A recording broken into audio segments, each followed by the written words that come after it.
Ahem. Ladies, gentlemen, MBs, gender non-conforming individuals, he, she, z's, its, and they's, people of all ages except for children.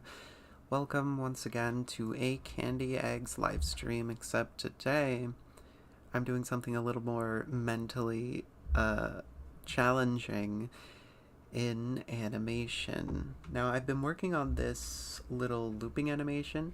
There is some lip syncing, but it's not really lip syncing. It's just a little loop animation I'm using to test out the animation capabilities of Krita, since I can no longer afford Adobe programs. Luckily, I have exported previously all of my Adobe Animate footage for my big, well, finger quotes big, 2D animation short film about dinosaurs. This is a different 2D animated short film about dinosaurs. This one it contains the art style of the thing that you've maybe seen before if you've been around on the Candy Eggs channel, like a good little lad. The comic that I created as a child is still ongoing, and these are a couple characters from said comic. I guess I should give... I'm just gonna hit play so we can all just kind of watch this bad boy. A lot of this is animated on 3s. Most of it is either 3s or 2s. A little bit is on 4s. I think maybe the pterosaur in the front, a little bit of his turning right there might be on 5s. I think it's 4s. I don't really care enough to look.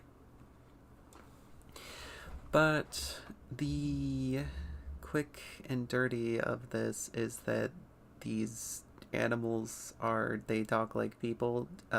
They are legally not furries, I say. They look like stuffed animals, so GG's got them. This is a library. As you can see, there's books.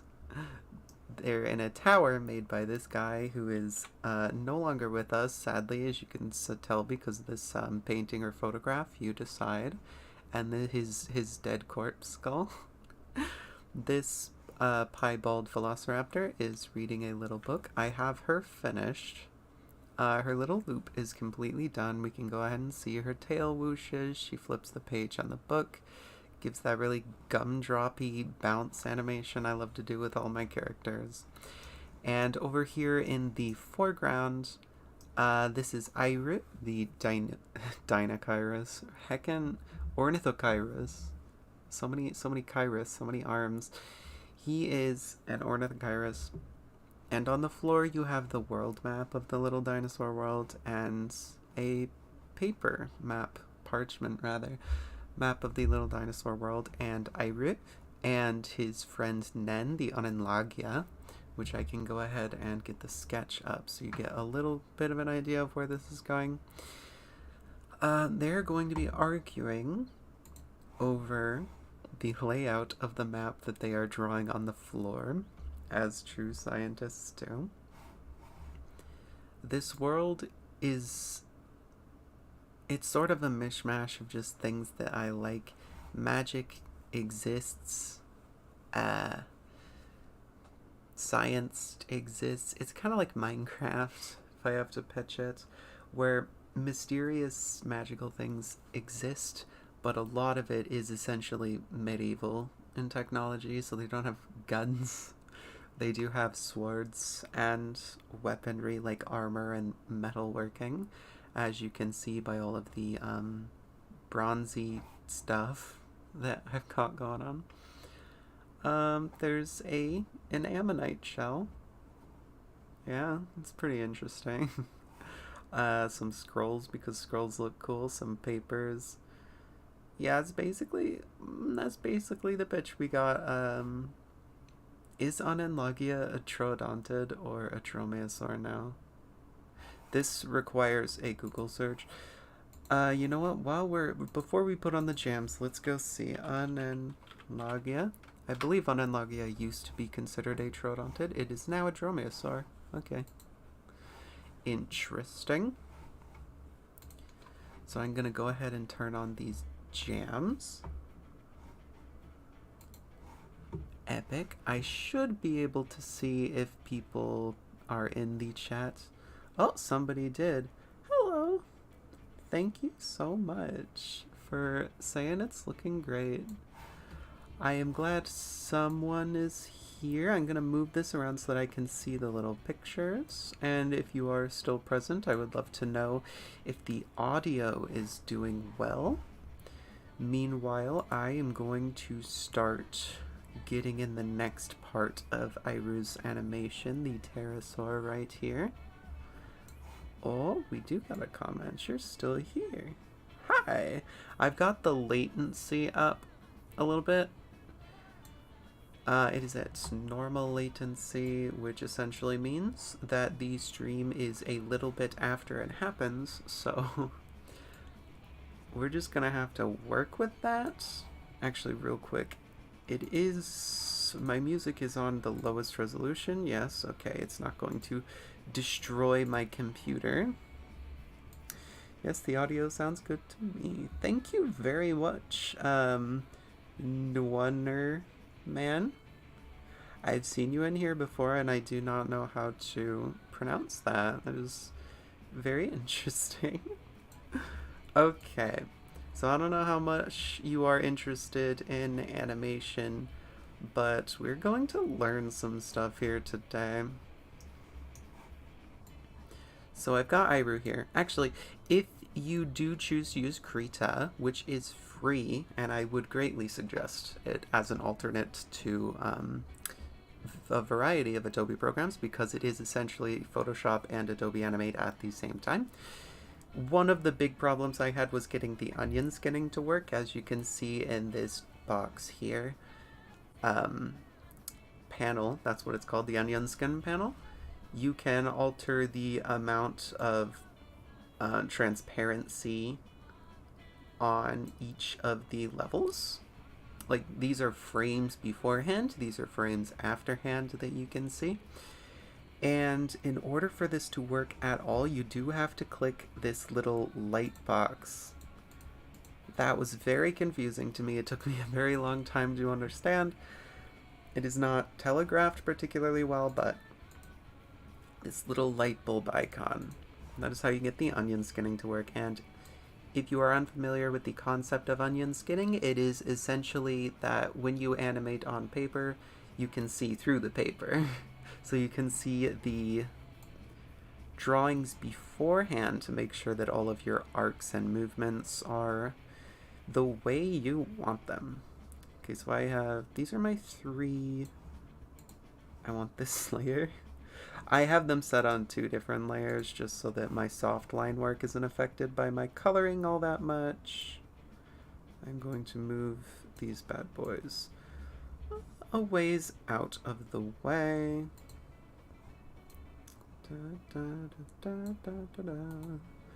Let's go ahead and copy this keyframe, and then over here, those are on 2s. I am just going to... I think the next movement I want is for Iru, this pterosaur, to turn toward the drawing on the floor, look at it for a second, look back with his eyes, and then turn his head back and then just start talking. And I want to get some nice secondary movement with his wing fingers when he moves his head. That is the goal. It may be the only thing we get done with this live stream, if I get done with it at all, because animation does take a lot of mind skill, and I don't want to be silent this entire time, but we will go ahead and see. Let's go ahead. He should stay still for a second. Let's go on, for no particular reason at all, let's go to number 96. Base keyframes. I am a little bit slow still, as I am still used to using Adobe Animate, sadly. I'm going to go ahead and... I'm making the color invisible for now. This is another great thing that Krita has over Adobe Animate, is you can just invisify layers without changing the animation. On something like Adobe Animate, if you make it invisible, it is invisible for that frame, which is not particularly useful. Actually, instead of going right out with the movement, we should get a little one frame of anticipation. So I'm going to move this ahead. Copy frames. And paste keyframes. So the concept of anticipation is that the basic use is that when you throw a ball, you don't just throw a ball. That's not how it works. You gotta wind up a little bit. And this is a good way to make animation movements look significantly more convincing, is to add said preemptive movements. So in the case of Iru here, let's just say right there, I am going to rotate his head back a little bit. I'm actually going to make some less onion skinning so that it's more clear. He's going to move back a little bit for a frame, so that way when he actually does turn his head, I believe I have this set on 10 or 7 something. We want that anticipated movement so that when he does turn his head, it looks like he took effort to do so. I think we're on 6. Yep. So it was at 6. And you can cheat a little bit with 2D animation, especially with simpler character designs like this, to where instead of redrawing his entire body, instead of redrawing his entire body and his entire head again, you can just scoot it slightly. And as long as you don't abuse scooting, it's my official terminology, scooting. As long as you don't abuse that, it is very hard to notice. I will go ahead and show earlier on, we have done this a lot. It is easier to see with the color there. And I will go ahead and turn off the onion skinning real quick. So you see this frame, I'm just scooting. And this frame is just scooting again. Scooting, scooting.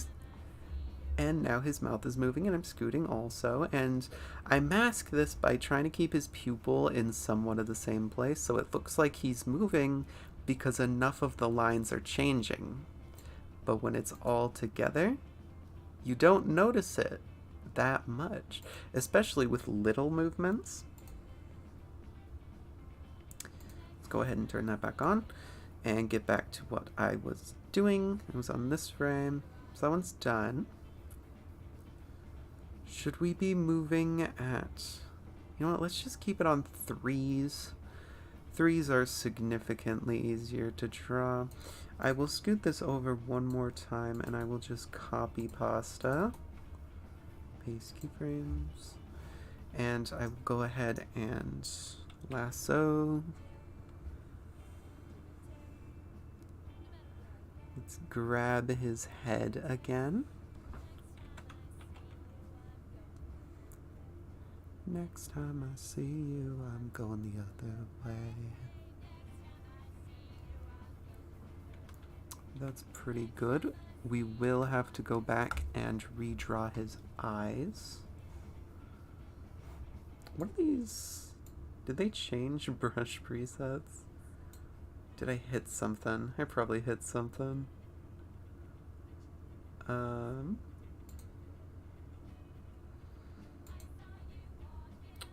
Okay, that fixed it. Pretty poggers. Oops. Don't know how it feels to be all alone. And I do have the onion skinning so that past frames are blue and future frames are red. That is personal preference, but that is just how I like to do it. It makes more sense in my little mind brain that way. See, now we got him turning. Actually, this frame, I'm going to erase that a little bit. This is how you help erase the look that it's all changing. Okay.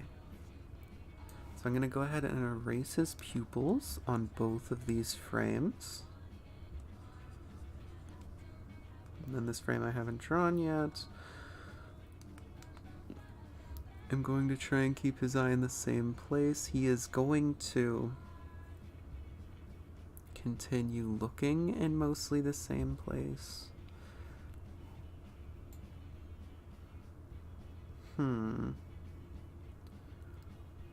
Because they are cartoons, and they do not have very realistic eyeballs, it does look like he's turning, like he's looking back here when I do that, so I'm going to instead keep his eyes mostly in the same place and just not move them up or down.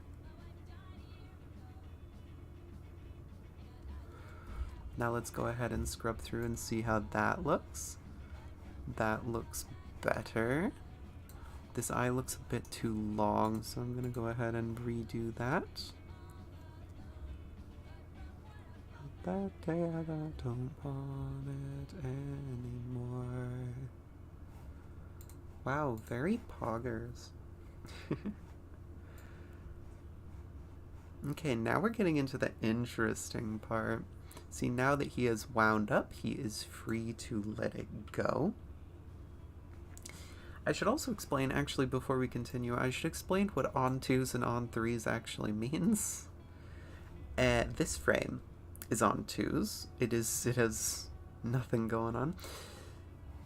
Basically, if you know anything about how film works, especially digitally, file formats, I should say, not film. Video is typically in 24 frames per second. You can make it higher than that. Specific things like 24 frames per second and 60 frames per second are very common. And what is common practice with animation is having film on 24 frames per second, but animation on 12 frames per second. Now, the reason that it's called on twos is because you are essentially drawing 12 FPS on 24 FPS. So the film is at 24 frames per second, and your animation has one picture. One picture takes 2 frames. So essentially you are drawing half of the pictures that the film is. And the reason you do this, instead of just going into your program and saying, I want to edit this at 12 frames per second, is because when you export it as a video, it will turn the video into 24 frames per second. And because it is an animation, probably 2D, judging by how I am going about this, it will attempt to, I believe the word is interpolate between those frames, which means that if you format it to be 12 FPS and then export it into 24 FPS, every other frame will be blurry. And that is why you work in 24 FPS and draw on twos, where each frame takes 2 frames. That is my long-winded explanation. It hurts.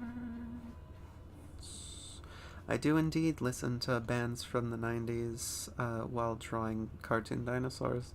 So now he is going to go ahead and turn his head. You're not supposed to draw animation the way that I'm doing it, where I just kind of refuse to look at, to do sketches beforehand. But you know what? This is the world we live in.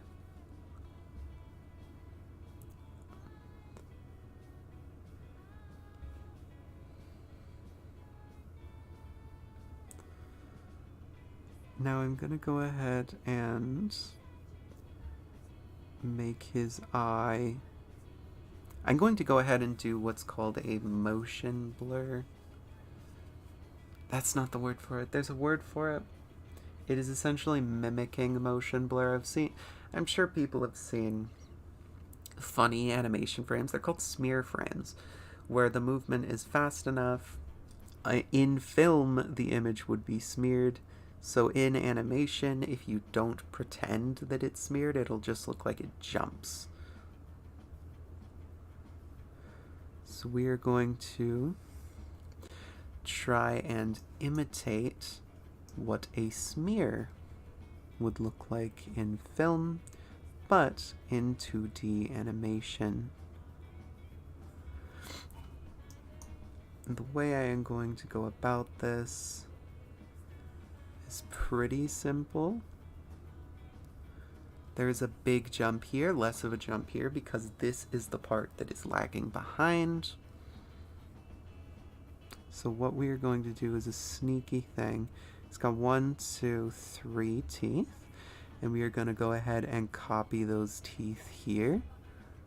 I didn't like that line. Going to go ahead and copy those teeth there.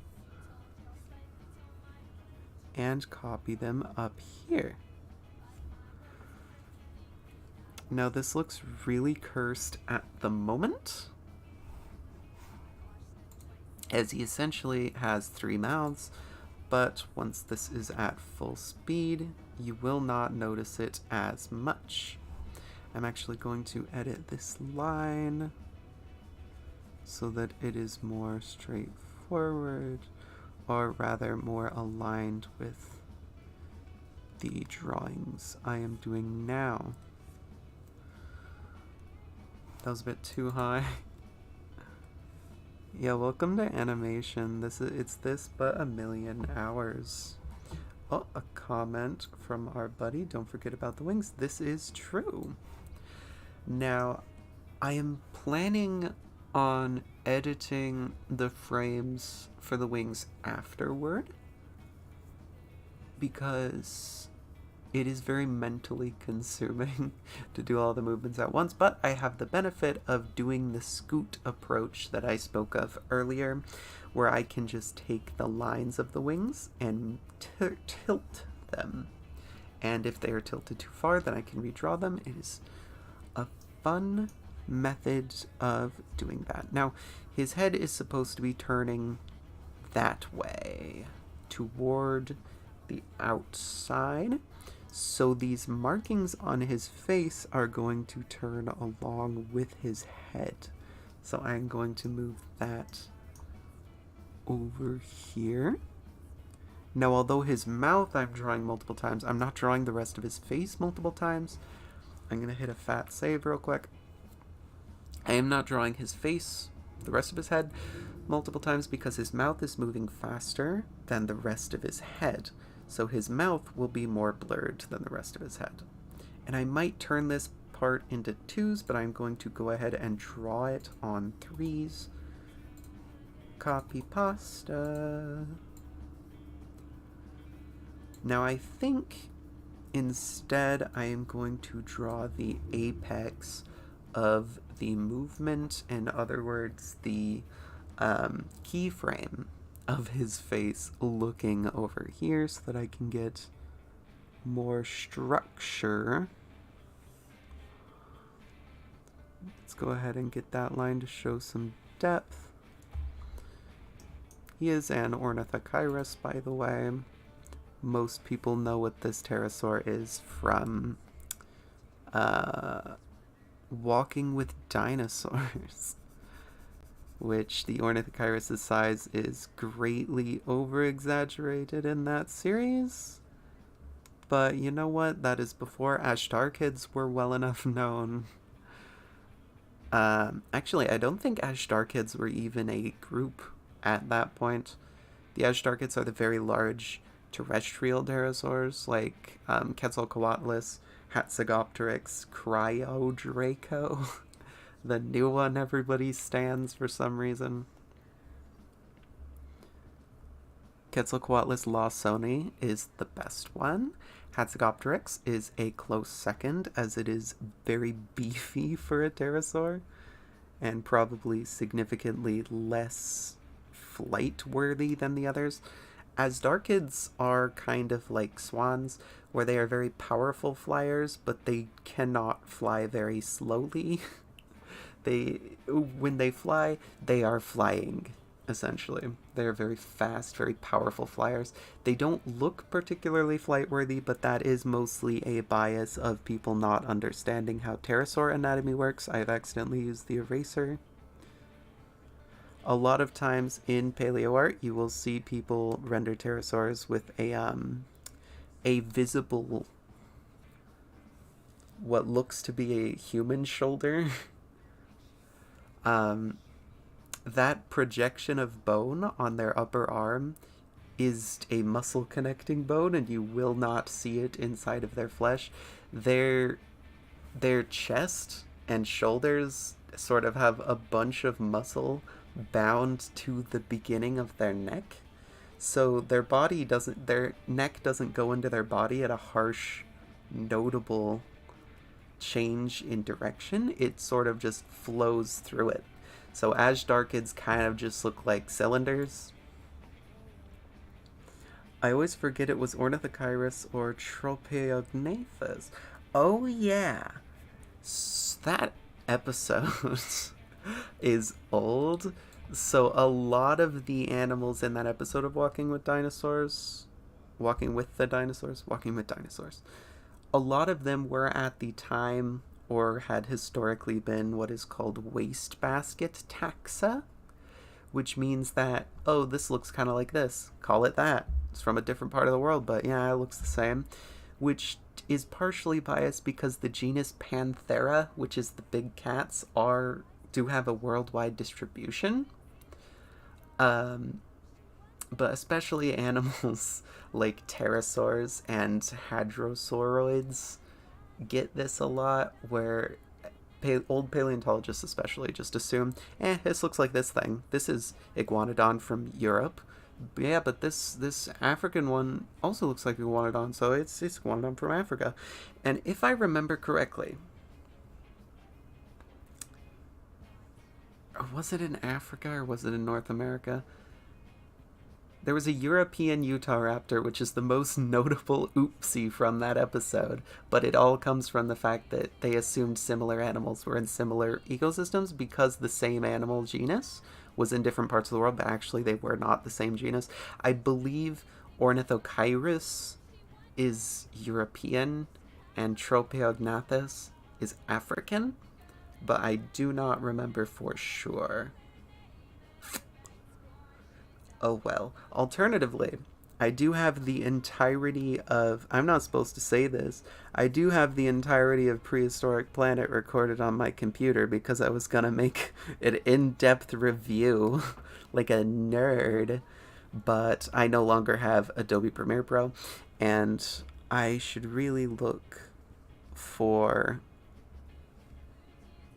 This is why I stop drawing when I start talking. I need to get better at this. Oh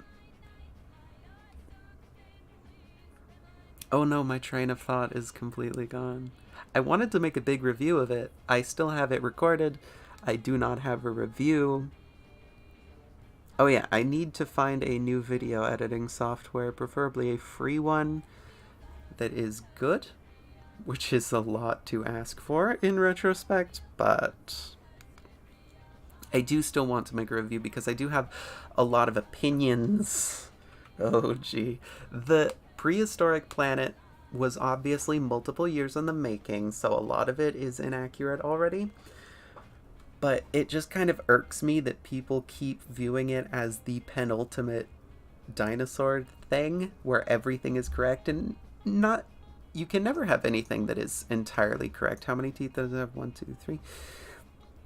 1, 2, 3. You can never have something about paleontology that is 100% correct, but the pterosaurs are horrible in Prehistoric Planet, and I will give you this one main reason, because this mistake is for some reason very prolific in paleo art. Hello, new person. La fascia natel tenebre. I'm American. I apologize for pronouncing things incredibly wrong. Hello and welcome. We're here for nerd talk and animation. Oh god, I am so good at streaming. I completely forgot what I was... Oh yeah, the pterosaurs in Prehistoric Planet are very, very bad for this one reason especially. They give them, the pterosaurs in Prehistoric Planet, they give them bird-like flexibility in their wrists, which they do not have. Pterosaurs have very, very inflexible wrists. So you see in this cartoon I drew, basically the elbow is here and the wrist is right here. Pterosaurs have very, very inflexible wrists. They cannot rotate them backward. Hello, this is not a tutorial, but I have been talking a lot about animation and how it works. Right now I'm doing a turn of the face head.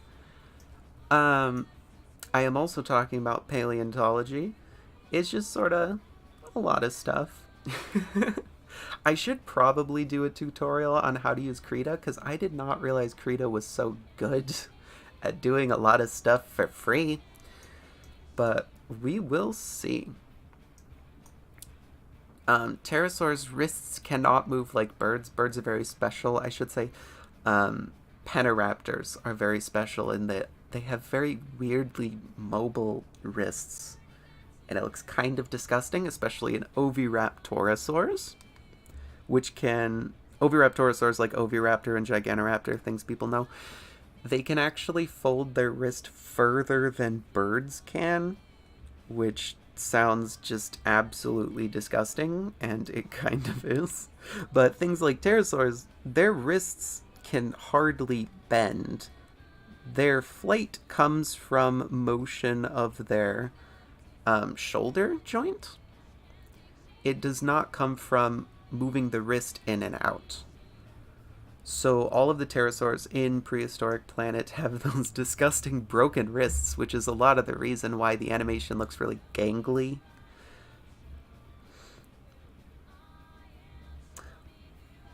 Oh yeah, the Troodontid. I do, on one hand, I like how they don't name very many of the creatures just so that it is immune to taxonomy change. But at the same time, I wish they just named all of them so we could be more specific about what we're talking about. Not to be the biggest nitpick in the world, but it is, because it took so long to do, I cannot get over how the Peniraptor's wings are not properly connected to their hands. I should probably make a video on this at some point. Let's make him, like, more excited. Basically, when it comes to Peniraptors like Velociraptor and Corythoraptor and stuff, their middle finger is what the wing attaches to.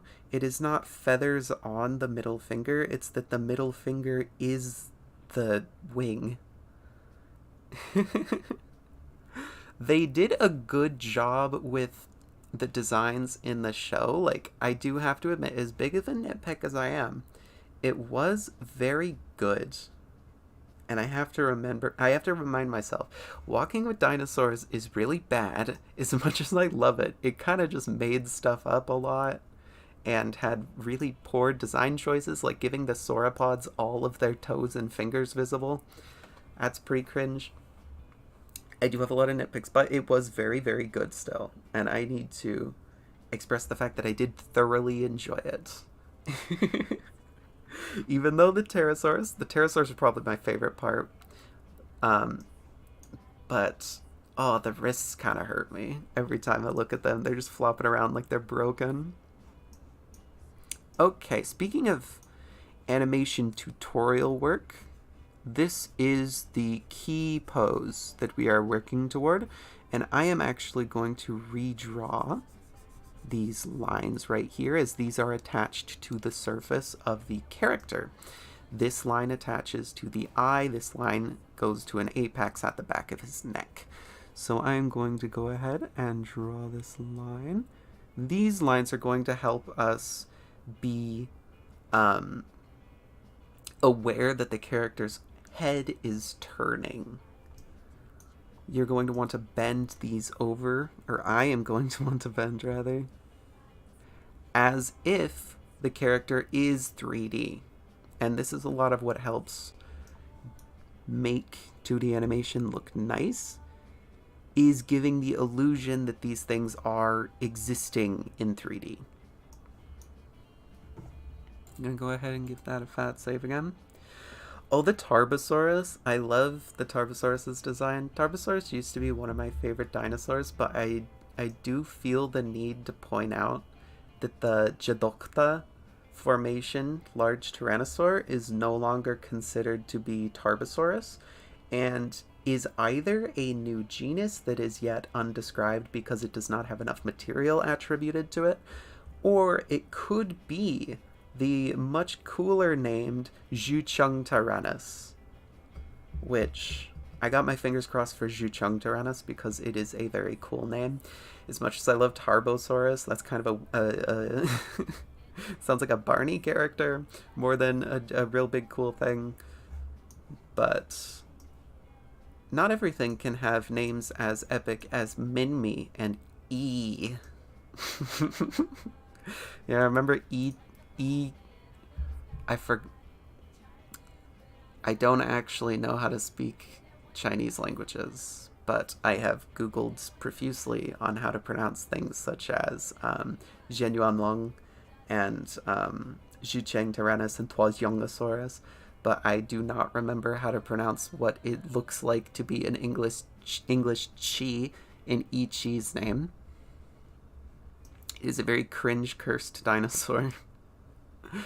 I'm not going to draw his eye. I am going to stop being a nerd and try to focus more on the drawing.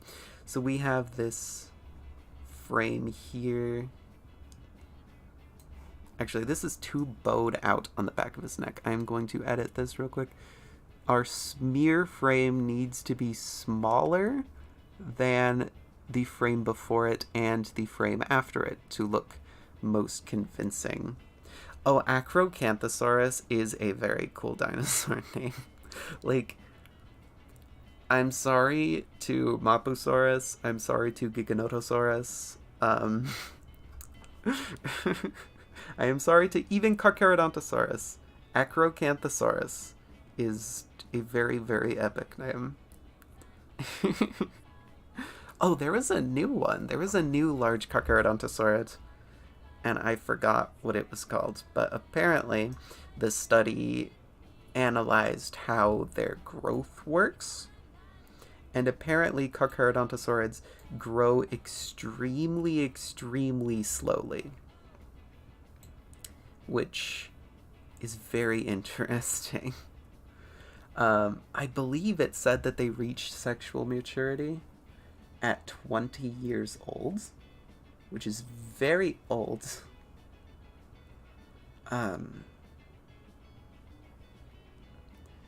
Dang, I can't remember any of the I didn't read it. I read the abstract like a nerd because I heard about it on YouTube.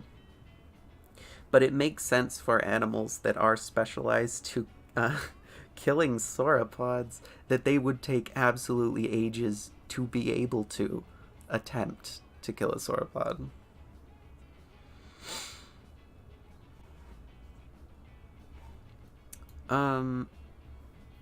So we've got the apex of the animation, the keyframe here, the keyframe here. Now we got the wiggly woo. Let's go ahead and make another wiggly woo. Copy keyframes. Paste keyframes. Now I am going to do a second smear frame. So he's essentially going to be turning around in those couple frames. Okay. I think I'm gonna edit this. Yeah, let's go ahead and get rid of these two extra mouths and save that for the next frame, which is going to be moving much further in distance in the same amount of time. So we can do the stretch and then the duplication.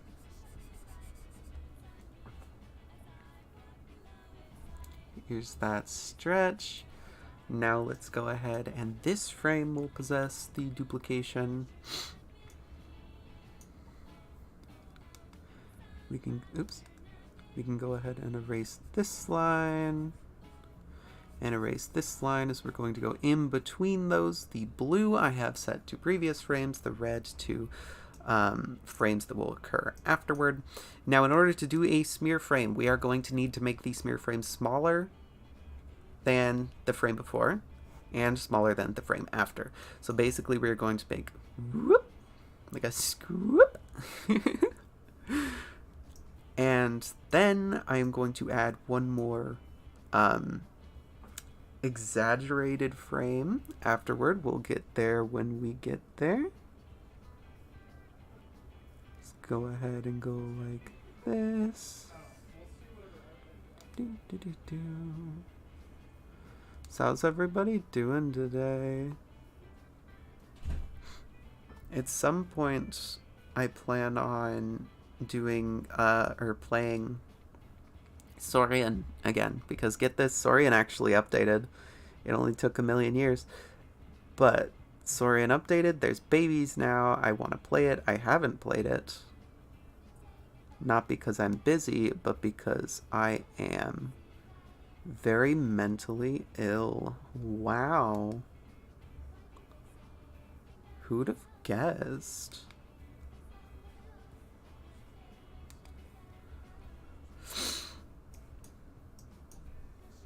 I'm gonna go ahead and round this out so we get more of an arc. A lot of animation is in arcs. Not like the boat, hee hee, but rather in movement arcs. Yes, Saurian did update. It now has babies. It does not yet have the Tyrannosaurus, which I am very excited for. But apparently it updated babies and added behavioral changes. I'm hoping that behavioral changes means that Ornithomimus will stop attacking baby Triceratops for no reason. But I'm pretty sure it just means that animals will be able to attack nests.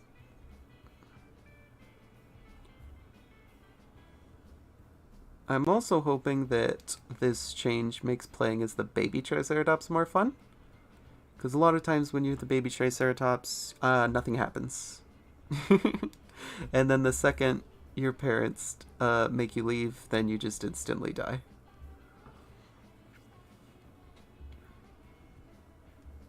You know what? Let's exaggerate this even more by making his teeth very stretched.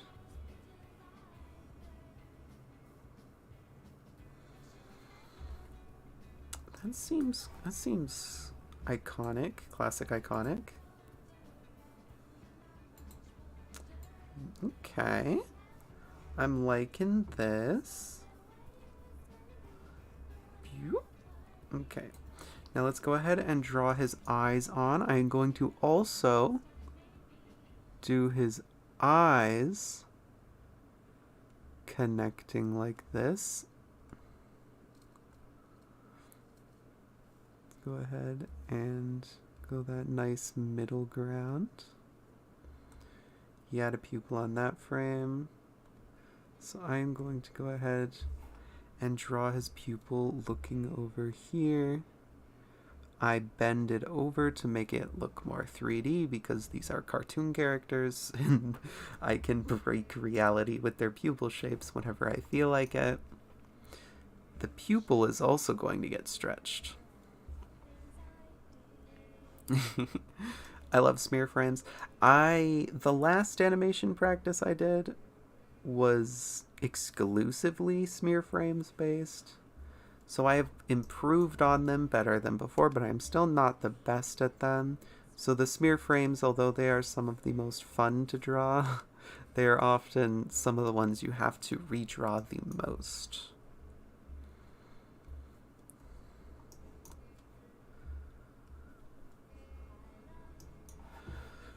Okay.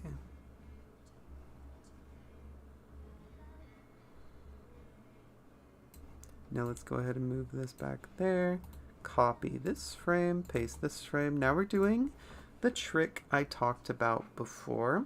Once again, we're going to bust out that dank lasso tool, steal his head, and do a bounce movement. We are going to drag the, the point at which the thing rotates. I'm going to put it like right there. Now he is going to be slightly up higher. I'm going to use my mouse instead of my pen.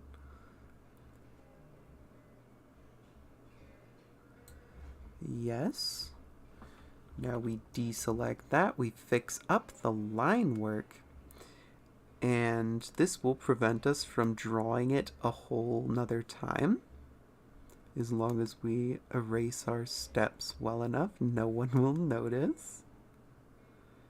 This is the bounce in his head movement. And also, I'm going to erase his eye pupil, as opposed to his leg pupils. I'm going to erase his eye, put it where it will be. Down there. Now we are going to play this back again. That was pretty poggers.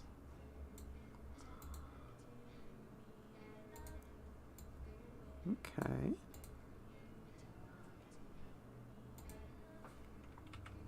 Okay. So this is animated once again on 3s. So now I'm going to go ahead and see what it's like when it's animated on 2s. And see if it looks significantly better or worse. That was on 3s. What? Oh, that was just loading. That was on 3s. Now let's go ahead and take a gander when it's on 2s. I do like that faster movement better. I'm going to leave that. And you see, this is a trick with doing as little animation as you can. This movement is on 3s, the rest of it is on 2s. That is because this movement is very slight. See, it's very little movement, so I can hold it there longer to make it look slower. And then the rest of the movement is quick.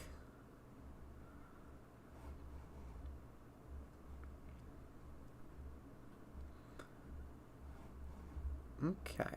And see how this pupil is drawn bigger than the next one? Here, I'll scroll in. This pupil is drawn bigger than this one.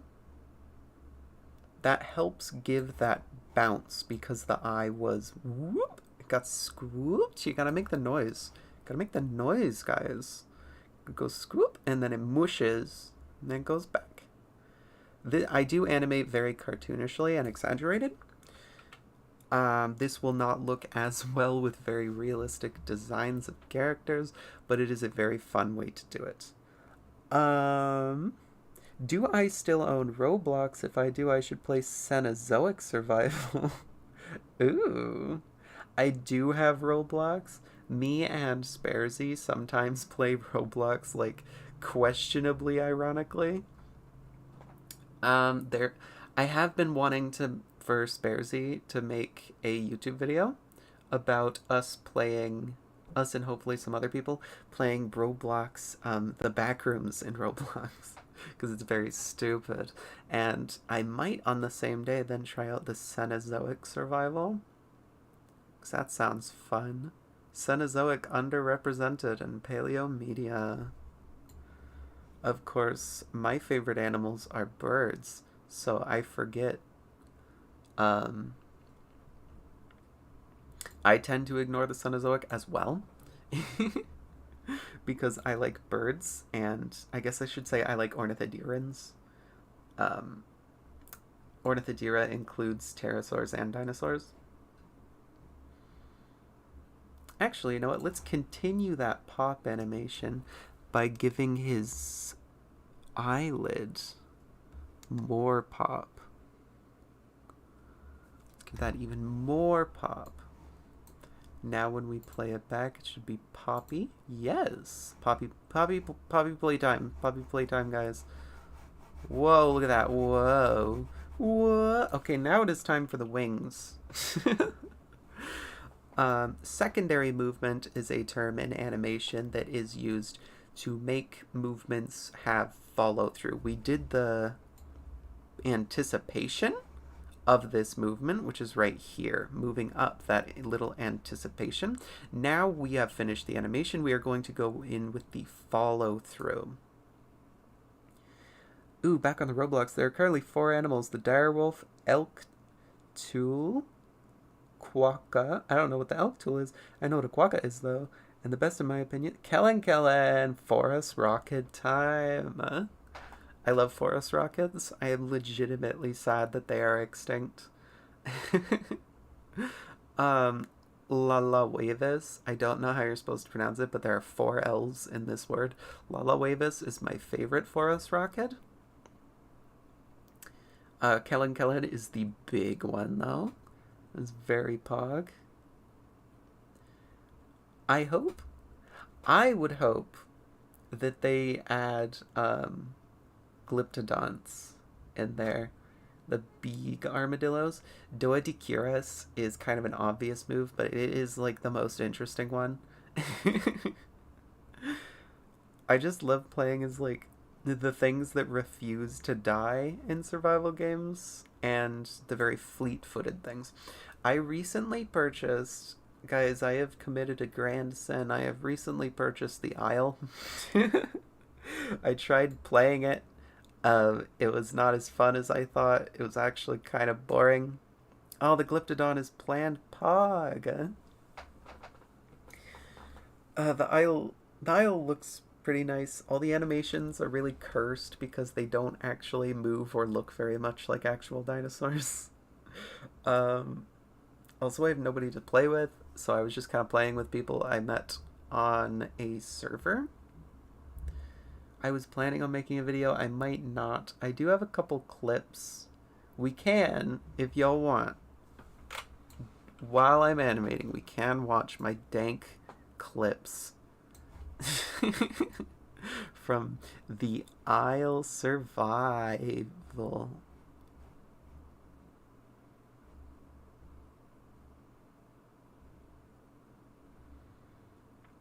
I'm going to start the secondary movement on this frame, actually. This frame needs this line is missing. I accidentally cropped that out. We can go ahead. Actually, let's start the secondary movement on this frame. This frame is very epic. So if the head is moving back this way, the wings should flop this way. Yes. Okay. Bust out the lasso. I am going to go ahead and grab this part. V, rotate, move it back there. Gonna rotate it that way. I'm gonna rotate it very slightly and then rotate it more on the next frame. And obviously I'm going to fix up the line work afterwards. Okay. Very slight movement. Now we're going to fix these lines. Da, da, da, da.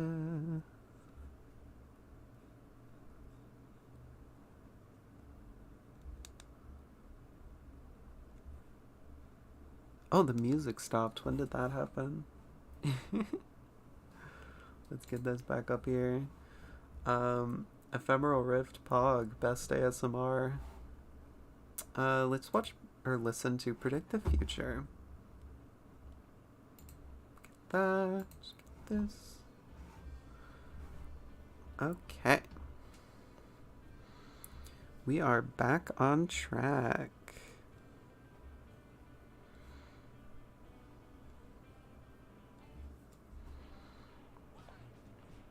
That seems pretty good. I'm going to draw this line, that line.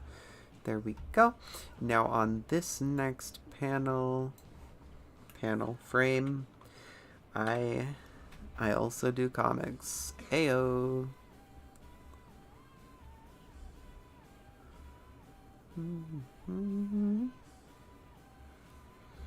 If anybody's seen the best movie ever, Scott Pilgrim, haha, this song is in it. Also, the character Scott Pilgrim is named after a song by this band.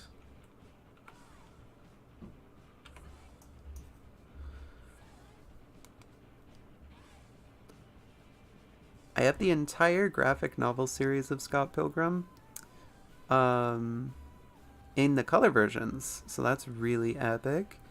I love the movie. A lot of it is acted very poorly, but that just adds to how great it is. I don't know if it's my favorite movie still. It might be. I have grown attached to the Mitchells versus the Machines and Rango recently. So those may have in fact surpassed my love for the Scott Pilgrim movie.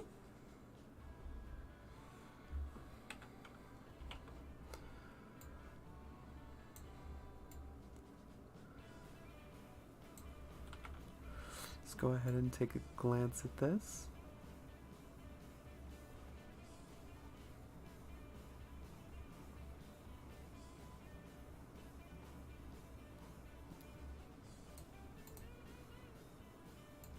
Okay. I think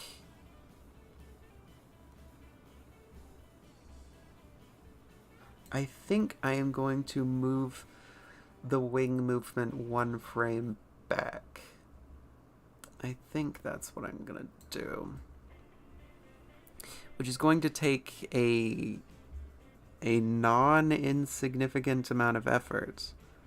But animation is pain, and we love pain in animation. I've been very tempted to make one of those, like, barely counting as animation animatics of, like, Storytime YouTube. I do have a couple stories I wrote down. The reason I haven't done it, actually, is partially because I don't have Adobe programs anymore, so I'm not sure how to go about audio, but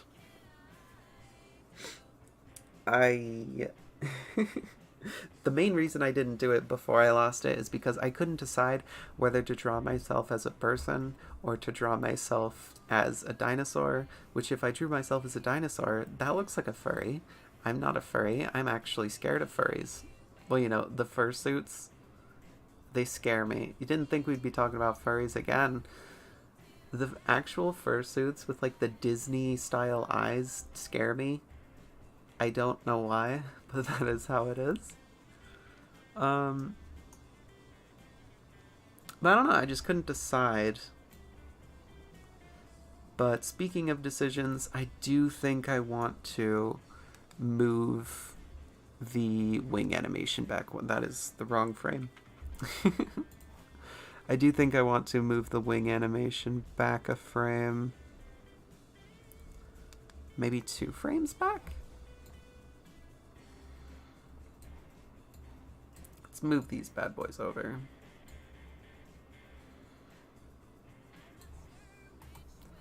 Let's go ahead and copy this frame and dupe it. Paste keyframes. Oops.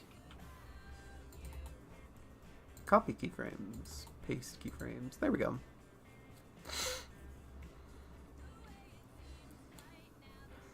Less of me and more of you. Go ahead and copy. Get another one there. Paste keyframes.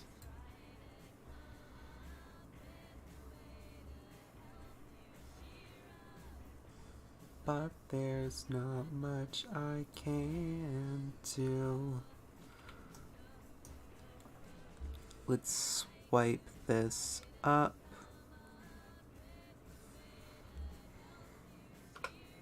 Oh god. Oh gee, I hate it when it does this. There's a lot of bugs in Krita, which makes sense because it is free. But this is a really weird bug where sometimes if there's too much going on your computer, the hitting the backspace to erase from a selection will erase from all layers instead of the layer you're working on, despite the settings being the right way. And it only does it sometimes. I do think it is when the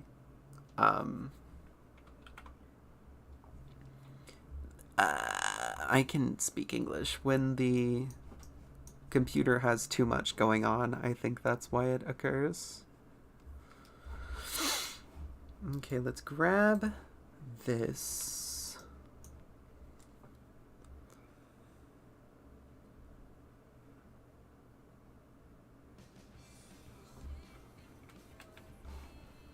And I believe I should be able to... That didn't work. This is part of the problem with using multiple programs to animate in. Can I copy the selection and then paste the selection? No.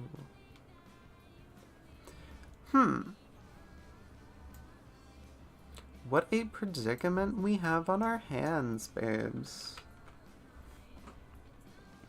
What I want to do is make a selection, copy it, and paste the selection.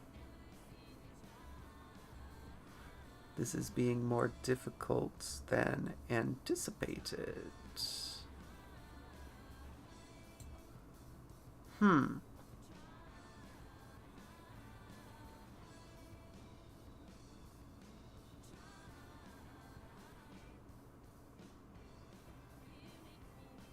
I do be thinking with my brain. Don't worry, I haven't died.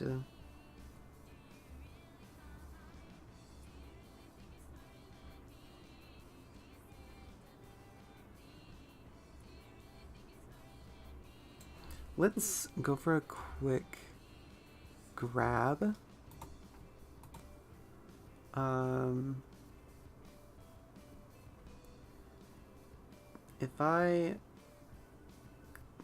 If I cut selection to a new layer, then I move it to this layer, can I merge with layer below? By George, it worked.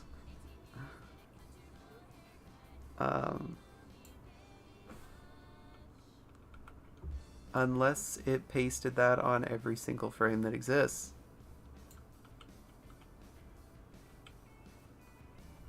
Okay.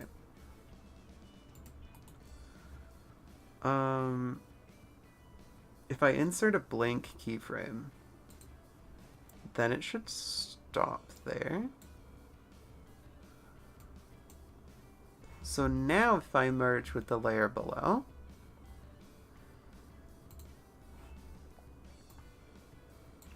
and I deselect the selection. Okay, that worked. He's wiggling. Okay, I have found out the loophole. It is just particularly contrived in this instance. So now I have this blank frame. Okay, now we need to lasso this part. And let's go cut into new layer. And, oh, it's saved how I did it before,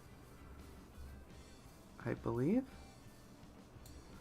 So if we move it back over here. Okay. Now if we merge with layer below again. Okay. Now if we maintain our selection, those wings aren't moving. So if we copy selection to new layer instead of cutting this time, then we move this to over here. And now we merge with the layer below again. We should see one.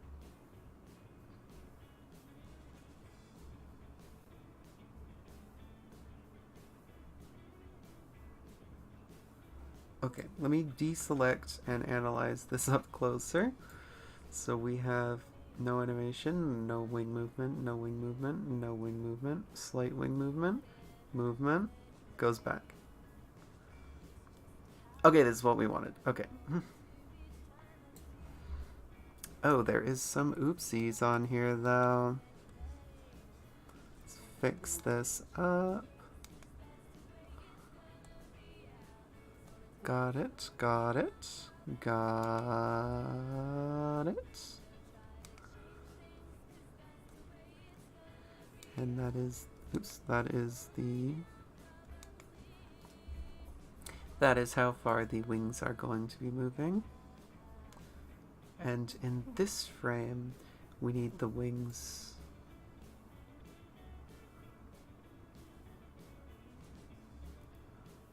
Okay.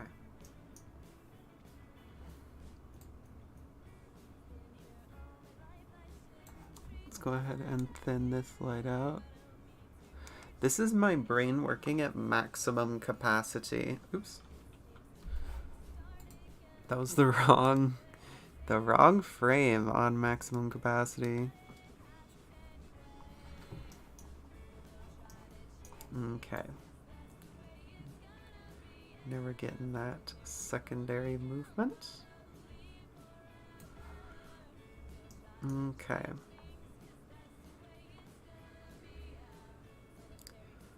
A bit untraditional, but I'm going to do this one in a slightly different way.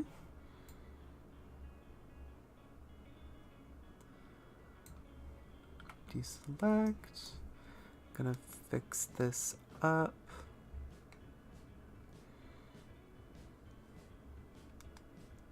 Da, da, da, da, da. One might think that it would be faster to simply draw the wings, but drawing long, straight lines is hard, because I'm too gay.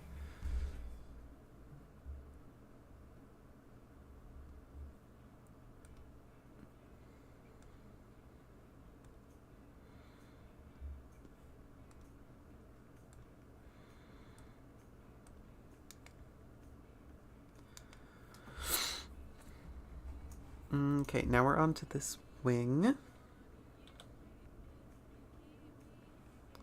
You keep me hanging on.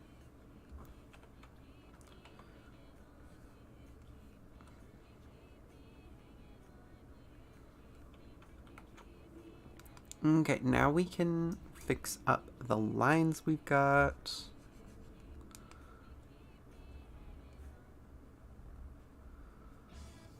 Ba-da-da-da-da.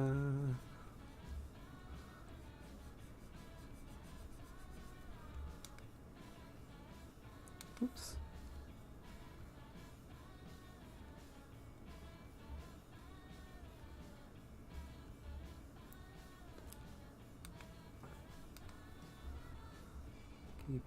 Keep me hanging on for so long.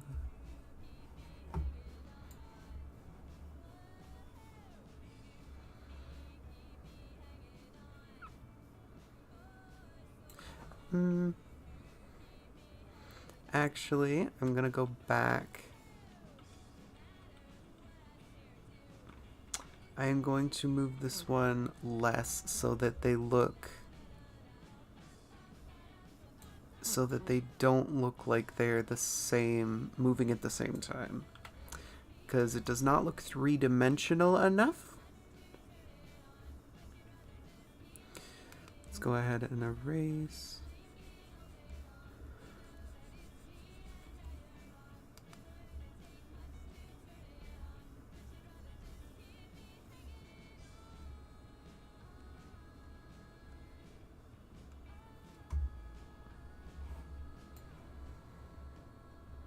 You see, now the wings look like distinct pieces in 3 dimensions. That should help it a bit.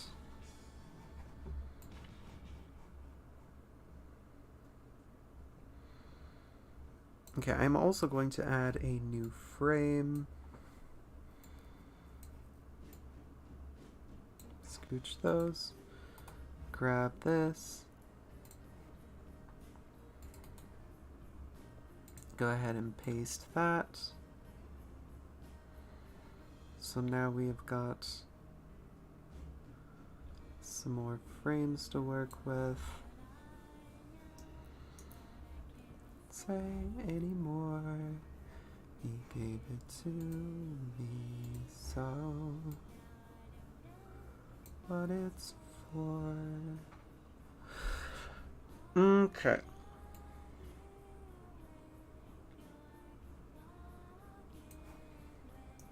Pardon my brain hardly working. I have very low intelligence.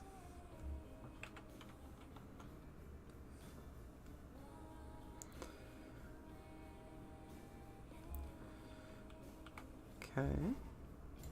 I'm going to copy pasta one more time. I'm going to focus on this wing first.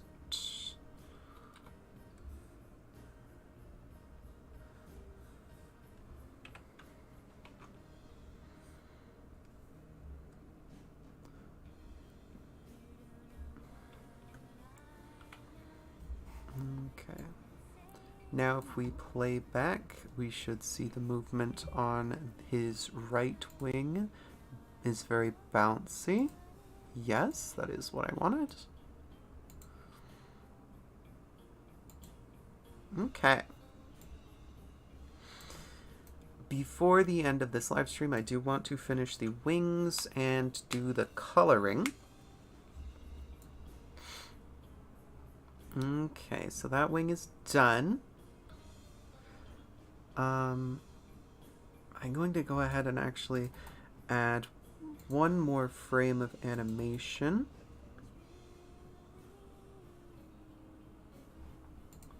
Let's just put it here. Go on a 3. End with a slow motion. Because now we need this wing finger, and I want this wing finger to move at a slightly lazy... Oops. Oh god, I don't know what I did there. Okay. Always finding new things. I'm so used to every problem in Photoshop being I accidentally pressed F. Finding new things in Krita is an experience. Okay, let's go slow down that movement. Which direction was the wing going? It was going out. Okay.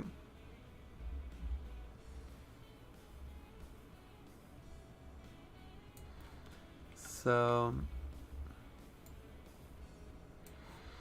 let's go over here.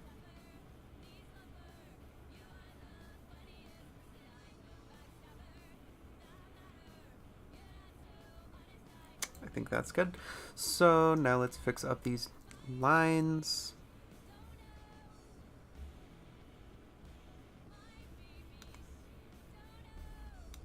Yeah, some parts of animation just take up so much of my brain that I can't even say words. I'm trying to get better at this.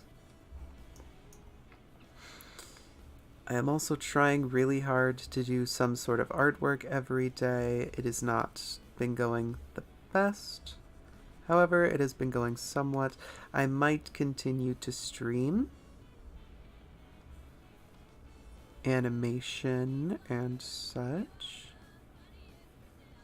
Artwork. I am working on a painting of my favorite dinosaur, Kritasaurus.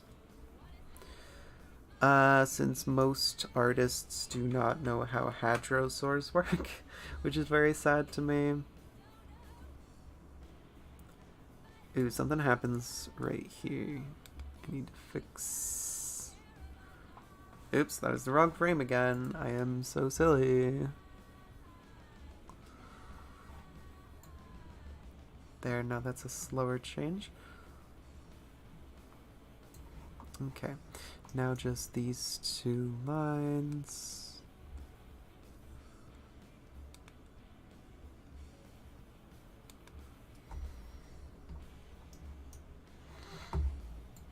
Okay.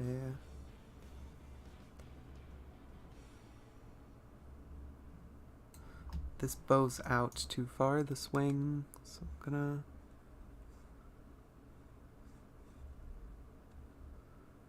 erase that a little bit.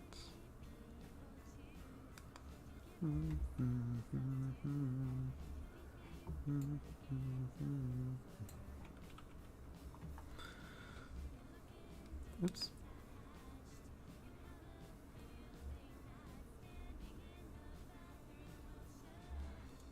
Okay, that should be fine.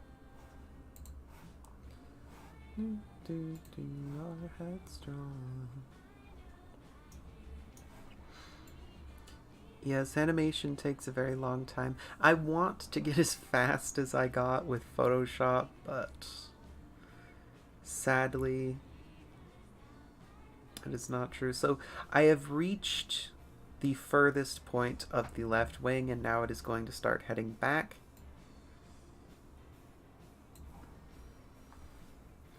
I might add one more movement frame. Actually, no, this should be fine.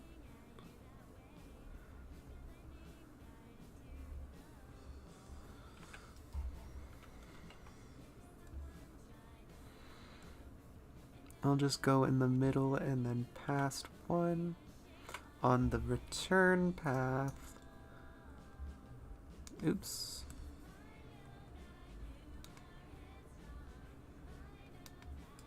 Fun fact, if you take a drink every time I say oops, then you would be dead.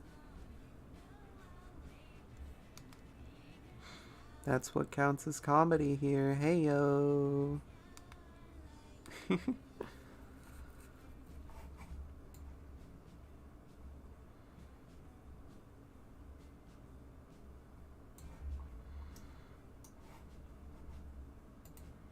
This frame is bugging me. The wing bows out too far.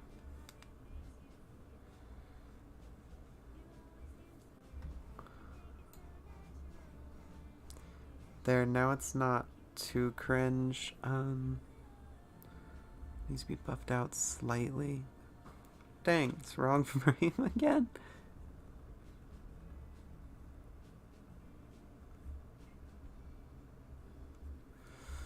Hopefully this is better.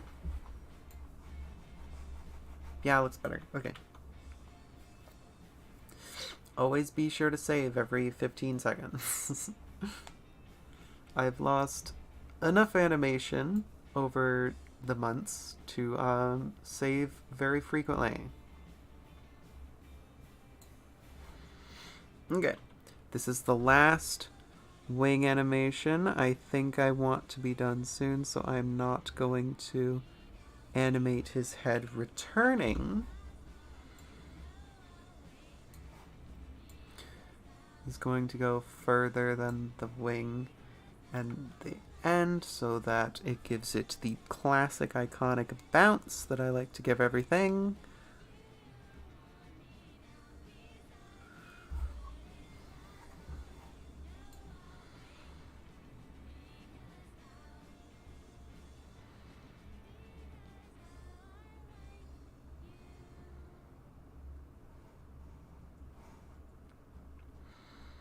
Okay, let's go ahead and go back and let's watch what we have gathered so far. This is the song that Scott Pilgrim, the character, is named after, by the way. So let's go ahead and look at the fruits of our labor. That was a nice bounce. I think that was a nice bounce. Okay. That's right, our Ornithogyrus comes with jiggle physics. Okay, that was good. Okay, that's sufficient. You know, not, perhaps not the best ever, but it works. Okay, now let's spread out so we can go ahead and duplicate this layer. Dozen years, I liked you for a dozen years, 1,000 years. Okay. Thank you very much. I still don't know how to pronounce the N1R. It's gotta be like a super clever pun that I'm just not smart enough for. But it's a picture of an orca. I like orcas.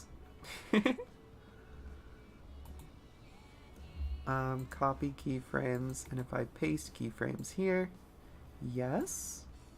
Now we can go ahead and take away that, hit the fat save. Now we can start coloring the frames that we animated.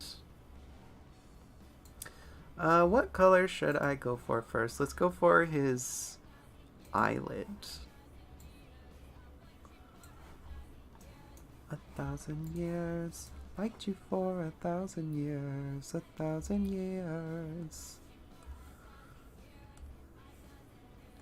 Now the one thing that Adobe Animate does definitely have over Krita is that Adobe Animate is not aliased. It does not work in pixels, it works in vector.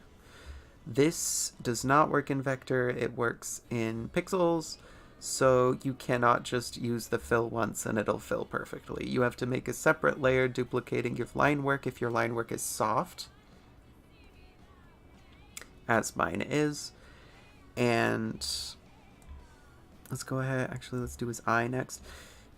You have to duplicate your layer and you have to edit the fill tool so that it overfills, and that is why you make a second layer, is because if you overfill on your normal layer, it will go over your line work. That was one too far. There we go. That's close enough.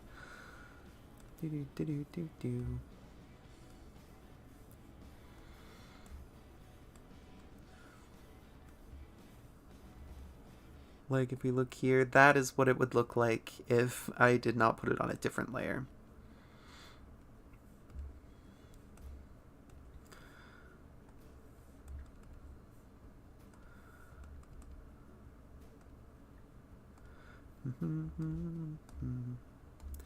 Now let's go ahead and do his face.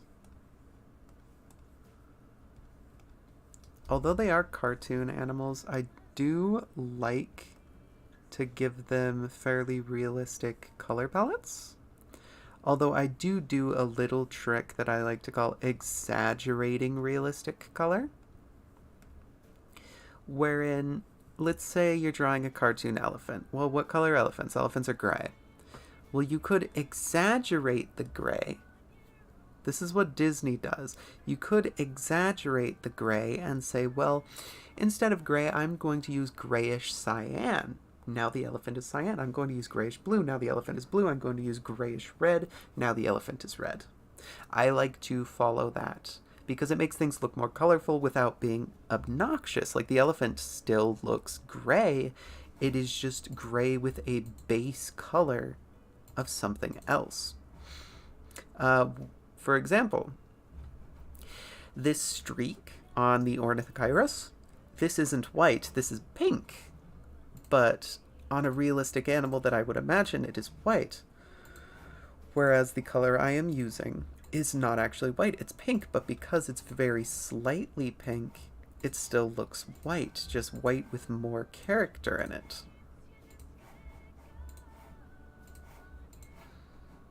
And if I go ahead and grab the gray, this isn't just gray, this is gray with red in it. So it looks gray, but actually, it's gray with red in it.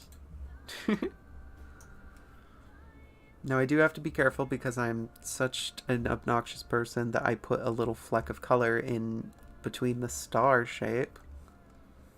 So I gotta be careful not to miss that every single frame. This is why you put the body on a different layer, but like my file size on this poor sad screaming layer is so enormous that I just put it on the same one. Thank you very much. I have been working in this program for so long, just being mad that it's not Photoshop, because I got to the point where I was so good at Photoshop that my workflow was incredibly speedy. Oops.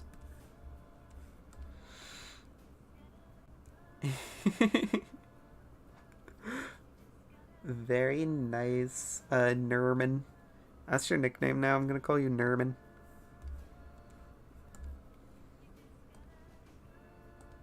Okay, that's pretty good.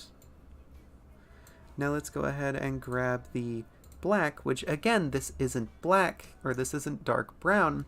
It is dark red, so it gives it that special little bit of character. Also, the inside of Iru's mouth is yellow. I just thought that was cool. a lot of birds and a lot of reptiles do have color. Oh god, that is the wrong layer. A lot of birds and reptiles have different colors inside of their mouths. And I think that is an underutilized thing in dinosaurs. Oops, I missed the tip. The distal phalanges.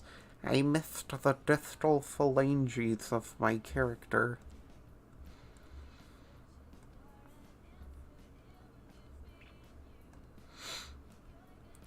Get it in, get it in, get it in, get it in. Gee. I'm gonna have to go through every single one and color this little elbow nub, ain't I? I think I am. I'm screaming and yelling.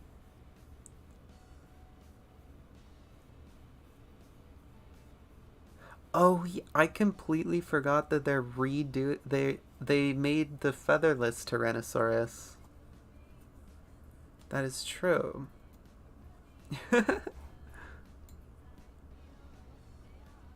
I do really like the Saurian designs. My only problem with the Saurian designs, if we were using the new Tyrannosaurus, oops, wrong layer again, is that the Edmontosaurus does not have cheeks. Which, if you ever look at a hadrosaur skull, like, their teeth are so incredibly inset that they have they have very extensive little reptile cheeks. They're just not muscular like mammals are.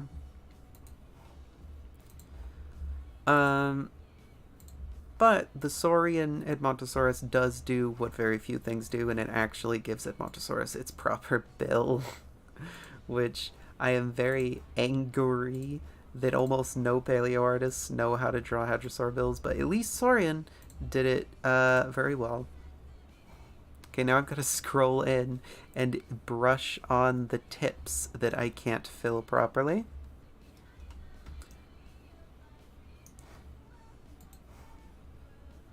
Tap, tap, tap, tap. Wowza. I do wish we could play in Saurian as the Edmontosaurus, though. Edmontosaurus is probably my second favorite dinosaur and has been one of my favorites ever since it appeared in Fossil Fighters as a Natatitan.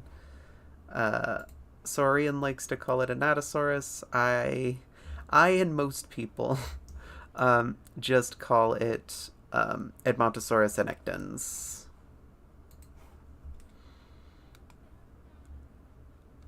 Oh god, that is the wrong layer. I am so bad at this. Okay.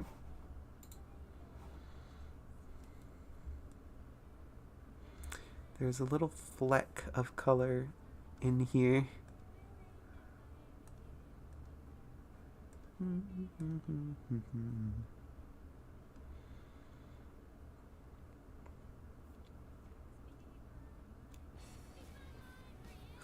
That is true. A lot of people just like think of cheeks as a mammal thing, which isn't true, as even things like American possums don't actually have mammal cheeks.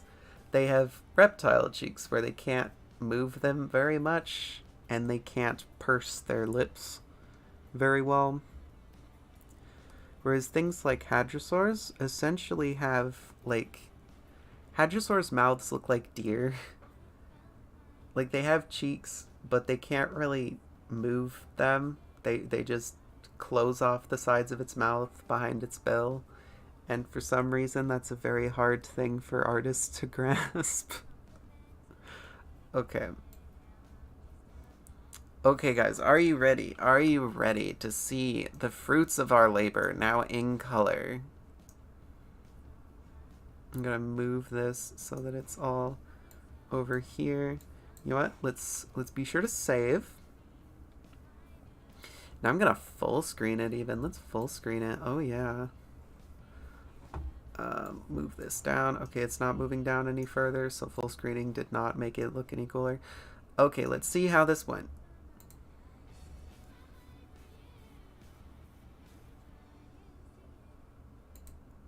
Okay, Pog.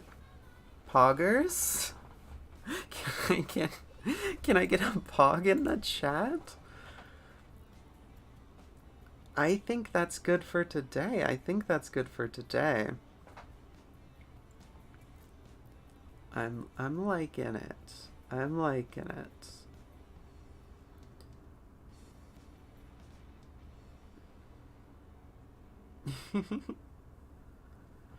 Oh, I think I see why it looks strange now. Actually, I think I know why it looks strange. Let me skip toward it. It looks slightly off because I moved the right finger up here instead of redrawing it from the hand. That is why it looks kind of strange. But you know what? They didn't move far enough to really warrant that, so I think we're still in the clear. Thanks, buddy Pog. Pog.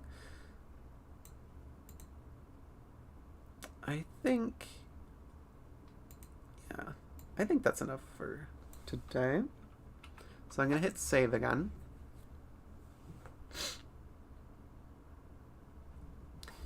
You know what? Since we've all been very Pog, I'm gonna go ahead and open up this secret document with character designs in it. Krita's not responding. That's epic. Okay, now it's responding. Settings, tool, configure toolbars, Dockers, animation timeline. Onion skins, I don't need you. You are part of the animation timeline. This is my character design thing for this story and all of the characters I've added to it so far. You can tell that some of these, like the Pachyrhinosaurus species, are old compared to the newer drawings of the Saurolophus species. Before I go, check out Shirley Goji. There's some development about the game. Okay. I'm gonna write that down real quick actually while we stare at these dinosaurs. Get out my phone notes. Okay. Let's see. Oh no, I forgot the word. Roblox. It's not the Mesozoic. What's... I could scroll. Oh wait, it's still there. Cenozoic survival. Cenozoic survival. Shirley underscore Goji. There's some development game. Oh, Charlie Goji. Thanks. So far I've got Argentinosaurus, Giraffatitan, and Brachiosaurus. Pog. I've got a ton of animals in... This is from a comic. And in the comic, basically the NPC characters all have specific designs because they have specific species. So if I need a background character, then I just pick one. And that is very fun. Meanwhile, certain characters, like Zhucheng, he is a Zhucheng Tyrannus, but this is him specifically, and this is what his species looks like. So, like, him specifically is this design, but if I just need a random one, it looks like this. And the main characters are magical. They're magical creatures. Mapu is a Mapusaurus, but he looks different from a normal Mapusaurus, etc., etc. It has a whopping 3 pages so far. I have the entire first chapter written out and finalized, with some of it drawn in pencil. Only about 3 pages are done, but very Pog. I think I'm gonna go ahead and close out now. Thank you again, Nerman, for participating in the live stream and being here. You're very Pog. I hope you have a nice